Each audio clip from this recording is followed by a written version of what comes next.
이게 노후의 적정 수익률이 지금 안 나오고 있는 거죠. 그래가지고 이럴 때 지금 펀드가 엄청 많고 이 수익하고 이런 그 구조가 전부 다 다르기 때문에 뭐 우리 같이 이제 여의도에 이제 직장 다니고 이제 금융에 대해서 관심 있는 사람들은 어떤 펀드를 골라야 될지 이게 스스로 선택을 할 수 있지만 그 대부분의 가입자가 펀드가 뭔지도 모르는 이런 상황입니다. 그래서 고용노동부에서 퇴직연금에 가장 적합하다는 상품 유형 5개를 제시를 했고요. 법안에서.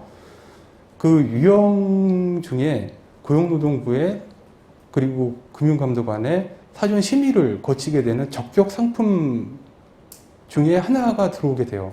그리고 이 적격 상품은 사전 사후에 계속 감독당국의 모니터링을 받고 있기 때문에 철저하게 관리 감독이 되는 이런 상품이라고 할 수 있습니다. 조금 거실적으로 얘기하면 지금 우리나라 퇴직연금이 왜 도입됐는지는 퇴직연금법 1조에 나와 있습니다. 그 근로자들의 노후소득보장 기능을 제고하기 위해서 만들었다. 근데 지금 0.9% 예금 가지고는 전혀 되지 않는 상황이거든요. 그럼 이게 우리 미래 세대까지 부담으로 번지고 뭐 노후 빈곤율 얘기 안 해도 OECD 1등이고 뭐 이런 상황입니다. 그렇기 때문에 이런 퇴직연금의 수익률 개선이 굉장히 중요하고 지금 OECD에 보고된 국가 중에 디폴트 옵션 미도입국은 우리나라를 비롯해 4개국에 불과한 상황입니다. 한국하고 에스토니아, 체코, 슬로바키아 이 4나라 빼고는 지금 다 도입이 되어 있습니다.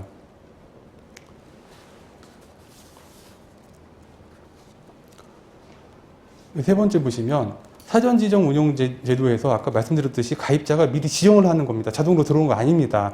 근데 그러면 가입자가 지정할 수 있는 적정 연금 상품의 유형은 무엇인가 했을 때 미국에서 87%가 운용하고 있다는 TDF, 그 다음에 호주에서 한 5, 60%가 선택하고 있다는 밸런스 펀드, 그 다음에 그 스테이블 밸류 펀드라 그래가지고 거의 MMF형, 국공채를 집어넣은 MMF형, 그 다음에 그 안정적인 임대 수익을 얻을 수 있는 부동산 인프라 펀드, 그 다음에 이런 정형화된 펀드 스킨 말고 본인의 투자 성향에 따라 가지고 뭐 위험 자산을 늘리고 싶거나 안정형을 더 늘리고 싶고 하면은 랩 어카운트까지 가입자가 선택을 할 수가 있습니다.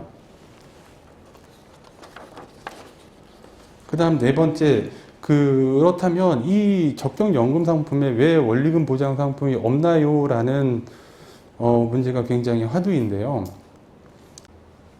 이 3페이지를 보시면 지금 현행 DC에서 가입자가 원리금 보장 상품이냐 실적 배당 상품이냐를 고르게 돼 있는데 이거는 변경이 안 됩니다. 이거는 가만히 두고 디폴트 옵션을 하게 되면은 뒤에 추가적으로 제도가 붙어 있는 겁니다. 앞에 걸 건드리지 않고요. 그러면 이 디폴트 옵션이 추가가 되는데 여기서 또 원리금이냐 펀드냐 하는 거는 지금 앞에 현행 제도하고 똑같잖아요. 이건 현행 제도가 지금 반복되는 거거든요. 앞에서 가입자가 원리금이냐 실적 배당 상품이냐를 선택을 할 수가 있는데 뒤에 디폴트 옵션에도 원리금 보장이냐 펀드냐를 선택할 수 있으면 이거는 도입을 할 필요가 없는 거거든요. 현행이 재차 반복되는 거예요. 그래서 지금 요 후단에 이 디폴트 옵션 추가가 되면은 지금 원리금 상품을 갖다가 넣어서는 안 된다는 얘기를 저희가 하고 있는 거고 어느 나라도 일본 빼고는 이렇게 한 나라가 없습니다. 그래서 일본이 저렇게 했기 때문에 일본 퇴직연금 수익률은 디폴트 옵션을 도입했음에도 지금 연평균 2.3%로 우리나라와 비슷한 상황인 거잖아요. 그래서 우리나라가 굳이 저걸 안 해봐도 일본을 쫓아갈 거기 때문에 저는 필요가 없는 제도죠. 저건 할 필요가 없죠. 근데 호주의 퇴직연금 수익률을 보면은 저렇게 높습니다. 지금 퇴직연금 불입금만으로 노후 대비가 완벽하게 되는 시스템이 되어 있는 거고 미국 같은 경우에는 저게 지금 2016년, 7년까지 되는데 이게 코로나도 이제 지나고 하면서 저게 거의 연평균 9%, 뱅가드나 지금 티로프라이스나 JP모건의 TDF들이 지금 10년 평균 수익률이 9%가 넘었거든요. 그래서 이게 연 9%로 계속 불리다 보니까 자동적으로 노후 준비가 되는 이런 시스템이 지금 구축이 됐습니다. 네, 그 다음 페이지 보시면요. 이렇기 때문에 사전 지정 운용제도가 디폴트 옵션이 도입되더라도 원리금 보장 상품을 선호하는 가입자는 요 뒤로 안 오고 저 앞에서 그냥 예금을 부르시면 돼요. 이거 강요하는 제도 아니거든요. 내가 실적 배당 상품을 하고 싶은데 내가 상품을 모르겠다. 그랬을 때 고용부에서 그 지정한 적격 상품으로 들어가는 거고, 내가 펀드 싫어. 펀드 뭐 손해실 날 수도 있고, 난 뭐 퇴직 뭐 2달 있다 퇴직할 거야. 근데 굳이 펀드를 해야 돼. 그럼 안 하시면 돼요. 이거는 추구로 받는 옵션 제도인 거지 강요가 아닙니다. 그래서 이 제도가 적용되기 전에 어떤 게 있냐면, 기존에 이제 예금을 하셨잖아요. 예금을 하시면 예금이 만기되면 가입자한테 통보가 갈 거잖아요. 당신 뭐 1년 예금했는데 지금 뭐 3천만 원 넣었는데 뭐 30만 원 됐다, 이렇게 통보가 갈 거잖아요. 그러면 그때 선택하시면 돼요. 저는 그럼 추가로 뭐 1년 예금 더 할 거예요. 이렇게 선택을 하면 되고. 근데 그럼에도 안 해요. 안 했는데 정말 상품 선택 안 하면 당신이 미리 정해둔 사전 지정 방법으로 통보가 된다고 얘기를 해줘요. 그때도 얘기를 하시면 돼요. 근데 그리고 또 2주를 기다려요. 2주를 기다렸다가 비로소 안 했을 때 그 사전 지정 운영 제도, 본인이 선택한 그 방법으로 들어가는 거거든요. 그러니까 이거 자동으로 투자된다는 얘기는 완전히 틀린 얘기라고 볼 수 있습니다. 그래서 지금 이거는 뒤에 붙은 옵션을 추가할 뿐이지 원리금 보장 상품을 운영하고자 하는 가입자의 선택권을 전혀 침해하는 제도가 아닙니다. 그 밑에 법안 내용과 다른 오해 사례를 보시면, 디폴트 옵션이 도입하면 원리금 보장 상품을 선택할 수 없어. 퇴직연금의 안정성에 우려의 목소리가 나온다. 사실이 아닌 거잖아요. 네. 그리고 5번에 퇴직을 앞둔 사람도 계속 펀드를 해야 되나요? 이 질문도 똑같습니다. 이 질문도 사전지정 운용제도의 이 상품을 하다가 언제든지 내가 아니다 싶으면 나오시면 돼요. 아까 모 기자님이 향후 금리가 높아질 건데 그럼 나오셔서 예금하면 되거든요. 이거는 선택입니다. 선택, 강요가 아니고요. 의무가 아니라 기존 DC 제도에서 가입자의 선택지를 확대한 옵션이기 때문에 적용, 탈퇴, 종류 변경이 항상 가능한 상품입니다. 가능한 제도입니다. 그 다음에 또 한 가지 또 많이 얘기가 되는 게, 이렇게 자동으로 투자되는 거는, 자동으로 실적 배당 상품에 투자되는 거는 금소법 취지에 맞지 않는다는 얘기가 많이 나오고 있습니다. 현재 펀드 가입은 굉장히 복잡해가지고 퇴직금을 쉽게 펀드로 넣게 할 수 있는 것은 앞뒤가 맞지 않는다, 이런 얘기를 타 업권에서 하고 있는데, 이거는 그쪽 업권의 그냥 자체적인 생각이지 고용부나 금융위는 제가 볼 때는 그렇게 생각하지 않습니다. 왜냐하면 지금 이 상품이 실적 배당 상품이다 보니까 금소법의 6대 판매 규제가 다 적용이 됩니다. 이거 예외로 하지 않아요. 금소법 시행령에서 지금 이 퇴직연금의 이 상품을 적용 대상으로 못을 박았어요.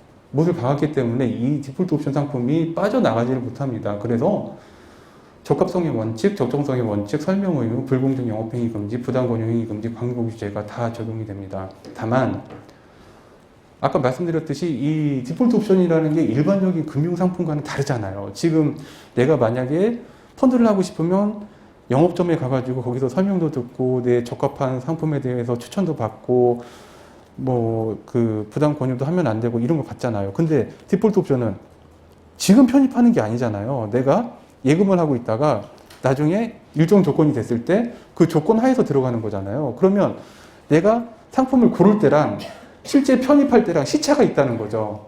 그러면 이 금소법은 저희 판단에는 내가 이 상품을 고를 때 적용이 되고 그 뒤에 편입이 될 때는 법상 일정한 절차가 있기 때문에 이렇게 지금 적용이 된다는 것이죠. 타업권처럼 지금 이게 적용이 안 돼요, 자동 투자요, 이거는 다 거짓말이라는 것입니다. 또 한 가지 또 그쪽에서 얘기하는 게, 실적 배당 상품의 수익률이 원리금 상품에 비해서 높지 않다는데 굳이 펀드를 해야 되나요? 이런 얘기가 많이 나오고 있는데요. 이게 그 금융위에서 그런 보도자료가 나왔어요. 공모펀드 경쟁력 제고 방안에 보면은 공모펀드와 예금의 10년간 연간 수익률이 펀드는 2.7, 예금은 2.5, 차이가 0.2에 불과하다. 근데 왜 내가 손해볼 수 있는 펀드를 왜 해야 되냐?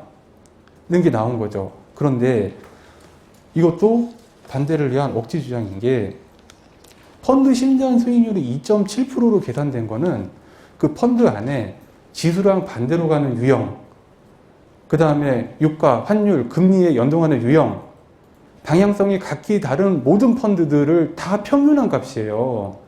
그래서 이거는 연금에서 투자할 수 없는 유형을 다 넣기 때문에 이걸 그렇게 비교를 하면 안 되죠. 왜냐하면 디폴트 옵션 상품에는 그런 상품이 안 들어가니까요. 그런 펀드가. 그래서 이건 되게 악의적인 거고, 그렇다면 디폴트 옵션에 포함되는 TDF 같은 상품의 성과만 별도로 비교해야지 정확한 비교인 거잖아요. 그랬을 때 우리나라 TDF가 나온 지 얼마 안 됐어요. 얼마 안 됐기 때문에 지금 이런데, 우리나라 TDF나 미국 TDF나 이탈리아 TDF나 프랑스 TDF 다 똑같아요. 운용 스킴이. 물론 이게 글라이드 패스가 다르긴 한데 이게 그 나라 주식을 투자하는 게 아니에요.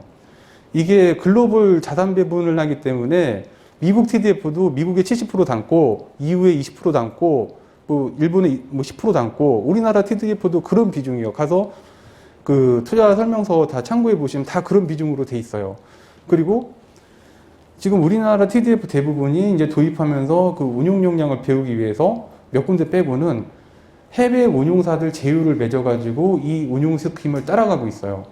삼성은 캐피탈 그룹하고 있고, 한전은 티로프라이스, KB는 뱅가드, 신한은 BNP 파리바, 뭐 이런 식으로 다 해외하고 제휴가 맺어져 있기 때문에 이 성과하고 크게 다르지 않습니다. 그래가지고 요 TDF, 그러니까 그 운용이 오랫동안 된 TDF의 연평균 수익률을 보면은 지금 뭐 10년 수익률 다 9% 넘었어요. 다 9% 넘고 설정 이유는 말할 것도 없고, 이렇게 돼가지고 지금 미국에서 디폴트 옵션으로 이런 글로벌 자산 배분하는 TDF에 투자한 근로자들이 들어보셨을 거예요. 그 10억, 우리나라 돈으로 10억. 그 401k 밀리어네어라 그래가지고 자기 계좌를 갖다가 SNS에 올려가지고 막 서로서로 자랑하는 이런 문화가 형성이 되고 있죠. 저희가 이거를 보면서 아쉬웠던 게 우리나라 근로자나 호주 근로자나 영국 근로자나 평균 임금이 그렇게 차이가 나지 않아요. 그러니까 제가 기억에 우리나라 그 모든 근로자들의 평균이 한 4천만 원 정도 되고요. 그 다음에 미국하고 호주가 한 500만 원 차이씩 나요. 4,500만 원, 5천만 원 이렇게 평균 임금이 돼요. 근데 우리나라하고 그 나라하고 차이는 이 제도 한 끗 차이밖에 없거든요. 왜 그 나라 근로자들은 그렇게 근무해가지고 10억씩 퇴직할 때 타나가는데 우리나라 근로자들은 왜 내가 금융지식이 없고 생각이 바빠가지고 그냥 놔두니까 자동으로, 지금 자동으로 예금으로 가거든요. 자동으로 예금으로 가서 0.9%의 수익률로 다 찾았어야 되는지, 그리고 이건 의무가 아닌데 그냥 하고 싶은 사람만 들어와서 하면 되는 옵션을 하나 준 건데, 저희는 그런 생각으로 열심히 추진하고 있습니다. 예.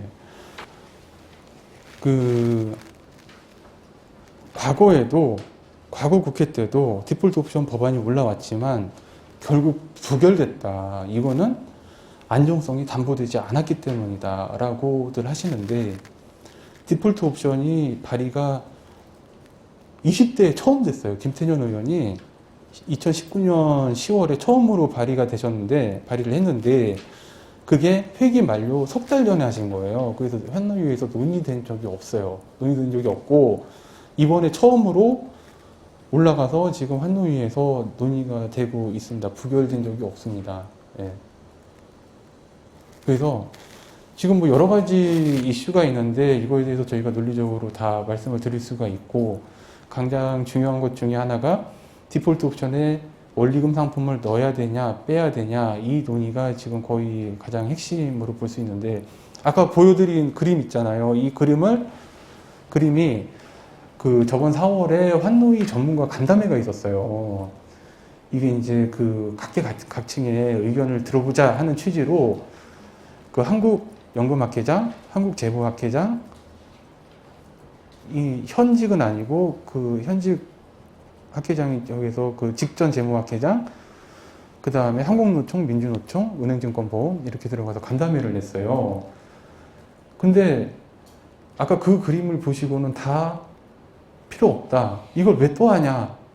그러면 지금 현행 구조가 굳어지는 거고, 이 현행 구조가 굳어지게 되면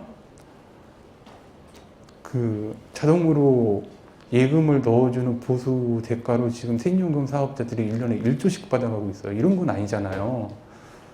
뭐 그 가입자 수익률이 뭐 4, 5%나 되고, 뭐 외국처럼 뭐 10%까지는 안 되더라도 그 정도는 돼야지 받아갈 텐데, 지금 이 현상 유지를 계속하기 위해서 또 똑같은 제도를 갖다가 뒤에 또 붙여버리는 거죠. 이거는 예, 이런 제도는 진짜 아닌 것 같아요. 예. 이렇게 소중한 자리인데 제가 얘기하고 싶은 건 되게 많은데 시간이 한정되어 있어가지고, 투자 이름에 대해서도 한 말씀 드릴게요. 지금까지 DC의 얘기고요. 이제 DB의 얘기가 있습니다. DB는 그냥 기존의 퇴직금하고 똑같아요. 제가 퇴직할 때 내 근속연수 곱하기 그 직전 3개월 평균임금 곱해가지고 나가는 거거든요. 근데 그건 회사에서 줘요. 근로자가 운용하는 게 아니라 회사에서 그거를 책임지고 줍니다. 회사에서 주는데 지금 이 적립금이 엄청 쌓여 있어요. 삼성전자가 한 9조 정도 되고요. 현대차가 5조 정도 되고요. 뭐 웬만한 대기업들은 지금 1조 넘게 다 쌓여 있거든요. 근데 지금 이거 어떻게 운용하냐 하면 그 재무 담당에서 뭐 9조 중에 뭐 5조는 예금하고 뭐 2조는 채권 사고 뭐 이렇게 지금 주먹구구식으로 운용을 하고 있어요. 근데 조 단위가 넘는 연기금 중에 이렇게 운용을 하는 데가 없어요. 다 이제 내 목표 수익률, 자산 배분 해가지고 이거 운용을 해보고 성과평가를 해가지고 뭐 잘 됐으면 그 뭐 좋은 운용사한테 위탁도 주고, 국민연금도 위탁하잖아요. 40% 정도 이제 잘하는 운용사들한테 위탁도 주고 하잖아요. 그런 식의 운용을 갖다가 기업들도 할 수 있게 열어주자는 거예요. 지금은 재무담당 부서에서 뭐 개별적으로 찍어가지고 금융상품을 하게 되는데 이건 너무 원시적인 방법이라 그런 자산 배분 운용을 도입하자는 취지로 DB에서 투자 일임을 갖다가 할 수 있게끔 법안에 담겨 있습니다. 근데 이게 또 이슈가 있어요. 이게 은행보험도 하게 해달라 지금 그런 거거든요. 왜 증권만 하냐? 어떠세요? 은행보험이 억울할 것 같으세요? 근데 저희는 그런 생각이 들어요. 은행보험이 국민연금 운용 한번 해봤냐는 거예요. 은행은 그런 거 한 번도 해본 적이 없어요. 은행이 무슨 공무원연금 우정사업본부 가가지고 돈 받아가지고 운용을 해본 적이 없어요. 근데 왜 여기 와서 왜 하려고 그럴까요? 저희는 그쪽에 들어와도 되는데 그쪽에서 업력을 쌓고 거기서 트랙 레코드를 받고 뭔가 검증이 됐을 때 그때 들어오라는 거예요. 이게 만약에 운용이 잘한다 그러면 국민연금에서 먼저 나서가지고 은행도 들어오게 해달라 그럴 거예요. 근데 걔들 한 번도 해본 적이 없어요. 근데 왜 이 근로자의 돈으로 왜 하려고 그러는지 저희는 그게 참 상식적으로 이해가 안 되는 부분입니다. 네, 하여튼 이런 부분들이 있고요. 그 다음에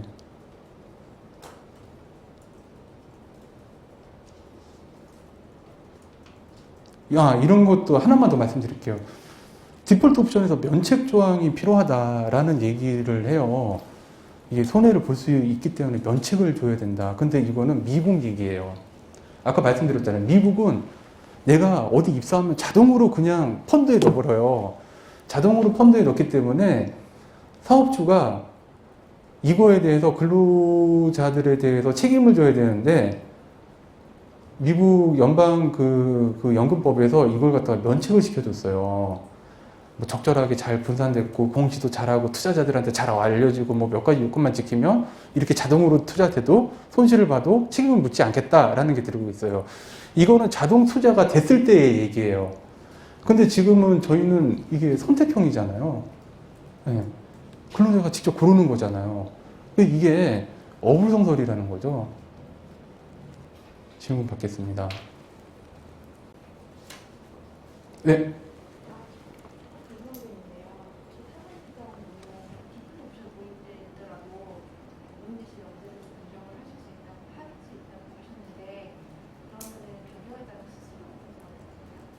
상품을 변경할 때 수수료요? 수수료 없어요. 네. 언제든지 가입자의 이익에 맞게 수수료 없이 변경이 가능하고 탈퇴도 가능합니다. 근데 예금은 안 그렇잖아요. 예금은 중도해지 했을 때 낮은 이율을 적용받게 되잖아요. 네.